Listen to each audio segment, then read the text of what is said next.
Well, before we start 3D tracking our scene and placing a text into the video, I quickly want to let you guys know that it doesn't matter if you're using an FPV drone, a normal drone, or a camera, you won't be able to follow along the 180-degree shutter rule. So what I like to do is whenever I want to place things in my video later, especially 3D objects, I always like to use a shutter speed of 4 times my frame rate. So if I'm shooting at 25 frames, I use a shutter speed of 1/100. If I'm shooting at 50 frames, I use a shutter speed of 1/200. So always make sure to use a really high shutter speed so you get rid of this motion blur and your footage is really sharp. You can add some motion blur later again if you really need to, but it makes the process so much easier if you don't have the motion blur. So with that being said, let's jump over. I've already prepared a clip that I shot in Upper Austria. It's in St. Veit, where I just dived into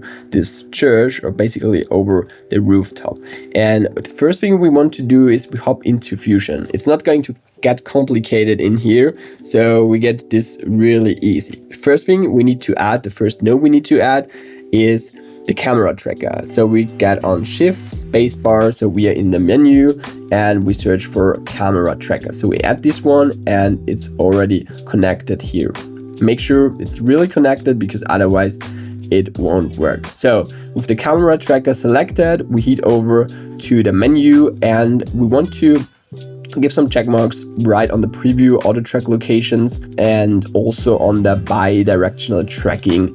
So make sure to select these two, and as you can see, we now already have these green points everywhere, but we're not done yet. We need to click on auto track. Now Davinci Resolve analyzes the scene forward and backward, and it doesn't really take that long. So as you can see, it's really fast. I guess it depends on your computer, but for me it's really fast. And now we have these blue points, but we're still not done with the tracking. We need to get over to the solve, and basically what we do inside here is we get rid of all these bad tracking points. What I like to do right in here is I get over to the solve weight and lower the number to 0, click on set, and also lower the maximum solve arrow and maybe just turn up the minimum track length a little bit. So as you can see, we have some bad points and we click on delete and solve. So now we're getting rid of all these bad points.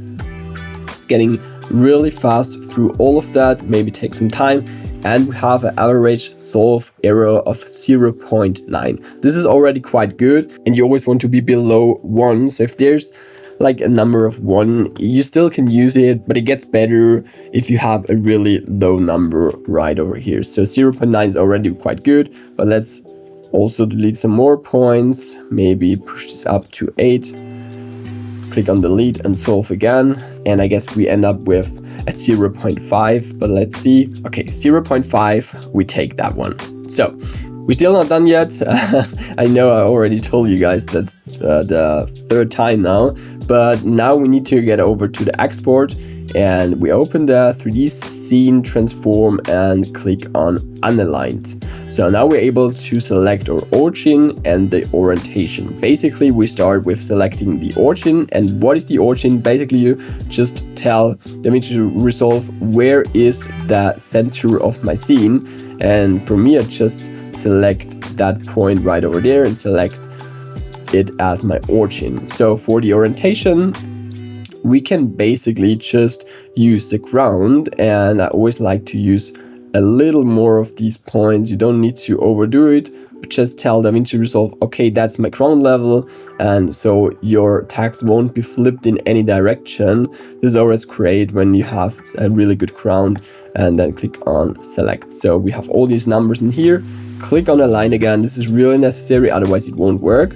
And then we get over to export. So now we have this huge, massive node tree. No, just kidding. This small node tree. And we're able to delete these 3 nodes down here. So we still have the camera, the merge 3D, and the camera tracker. And also let's connect the camera tracker to the media out. And what we're gonna do now is we add 2 nodes. First of all, the text 3D node, and we connect it to the merge 3D, and then also just add a transform 3D node because we need to use it for positioning the text later. So with the text 3D, we just type in whatever we want. For me, it's just a location, it's Sankt Veit, and I also want to use another text. Let's use that one. If you want to make the text really 3D, so we can get into this later, but you can do this right in here. So as you can see, the text is getting really thick. I don't really think that you necessarily need to do it, but you can play around with that. It's in the extrusion right over here. So with the transform, as you can see, now it would already be really good. So we fly by, we pass through here, and it's really good. But what I like to do is I want to place it in a little different way. So we have the translation. When we get on the transform 3D node, we have the translation and the rotation node, and basically we have X, Y, and Z, and also on the rotation X, Y, and Z. And this basically just rotates things. So as you can see, we can rotate the text as we want to, just make it look as good as possible. With the scale, we can make the text smaller, but the scale doesn't really change the position of the text. It just makes the text smaller. When we want to change the position of the text, we need to use the C of the translation. As you can see, now it's on a different location, and if you want to make it smaller, we can do it with that. So let's get back a little bit. Maybe we just get it to the side, twist it a little bit, play around like you want it. Okay, so let's leave it like that for this video. You can position this wherever you want to, but I just leave it right here because otherwise you just need to play around with C and with the orientation, and just play around as long as you feel like. As you can see, it's now really slow because it's probably my MacBook, but it will be faster later in the editing page. Now it's just really slow. And there's one thing that we can change, and as you can see, we're not even as close to the text as we would be possible to, and it already, like, text already disappears. It starts to disappear over there, and that's because the camera is already so close to the text. But we can change this by going over to the camera, and we need to unlock this and type in 0.01, which is a really, I guess the lowest number you can type in there. And now, as you can see, it starts really at the last point to disappear. So I'm not sure if you can go even lower, but I guess this is the minimum that you can go. So it already looks quite good. And yeah, that's basically everything. We're now gonna go back to the editing page, and as you can see, with the color grading and everything, it already looks quite good. And yeah, look at this.